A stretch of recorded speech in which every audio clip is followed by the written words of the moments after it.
Media అందరికీ చాలా చాలా థ్యాంక్స్. ఈరోజు మీరు రావడమే కాకుండా ఒక ఎపిసోడ్ బహిష్కరణ చూశారు.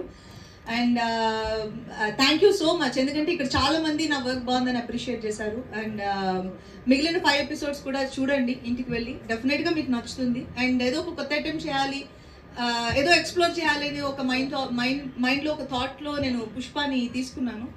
And I try to put my heart and soul.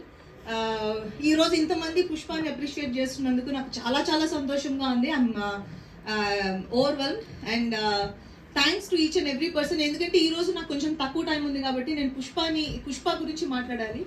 And Pushpa నాకు ఆల్మోస్ట్ లైక్ నేను 1.5 years నాతో ట్రావెల్ చేసింది. So I can't just like that నేను తీసి పక్కన పెట్టలేను. Pushpa is almost part of my my thoughts. And నేను షూట్ చేసినప్పుడు ఎలా అందులో good and bad and emotions, it's kind of roller coaster. So అన్నిటినీ దాటుకొని పుష్ప ఈరోజు మిమ్మల్ని అందరినీ ఎంటర్టైన్ చేయగలుగుతున్నందుకు first of all Mukesh, Pushpa రాసినందుకు చాలా చాలా థ్యాంక్స్.